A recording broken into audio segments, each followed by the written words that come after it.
ಇವತ್ತೊಂದು ನನ್ನ ಗಿಡ ನಿಮ್ಮ ಪರಿಚಯ ಮಾಡಿಸ್ತಾಯಿದ್ದೀನಿ ನಾನು.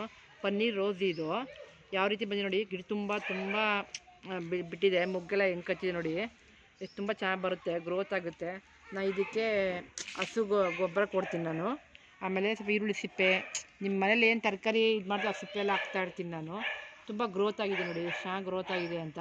ಅದನ್ನು ಕಟ್ ಮಾಡಿದ ತಕ್ಷಣ ನೀವು ಅದನ್ನು ಕಟ್ ಮಾಡಬೇಕು, ಸೈಡ್ ಕ್ರಾಸಾಗಿ ಕಟ್ ಮಾಡಬೇಕು. ಇದನ್ನು ನಿಮ್ಗೆ ಯಾವ ರೀತಿ ನಾನು ತೋರಿಸ್ತೀನಿ ಬೇಕಾ ಇವಾಗ ನೋಡಿ. ಯಾವ ಥರ ಇಷ್ಟು ಅಲ್ಲಿದೆ ನೋಡಿ. ಇಲ್ಲಿ ನೋಡಿ ಎಷ್ಟು ಅಪ್ಪ ಬಂದಿದೆ, ಎಷ್ಟು ಅಗಲ ಬಂದಿದೆ ರೋಸು, ಎಷ್ಟು ಚೆನ್ನಾಗಿದೆ ಅಂತ. ಈಗೆಲ್ಲ ನೋಡಿ ಒಂದೊಂದೇ ಹಿಂಗೆ ಕಿಟ್ಕೊಳ್ಳಿ ಫ್ರೆಂಡ್, ಎಷ್ಟು ರೋಸ್ ಆಗಿದೆ ಅಂತ. ಒಂದು ಗಿಡದಲ್ಲಿ ಇಷ್ಟೊಂದು ಆಗಿದೆ, ಇನ್ನೂ ಆಗಿದೆ ಮೊಗ್ಗೆಲ್ಲ, ಅವೆಲ್ಲ ಆಗಬೇಕು ನೋಡಿ. ಡೈಲಿ ನಂಗೆ ಇಷ್ಟು ಸಿಗುತ್ತೆ ಹೂವು ನನಗೆ ನೋಡಿ. ದೇವ್ರಿಗೆ ಎಷ್ಟು ಚೆನ್ನಾಗಿ ಬಂದಿದೆ ಪನ್ನೀರ್ ರೋಸು.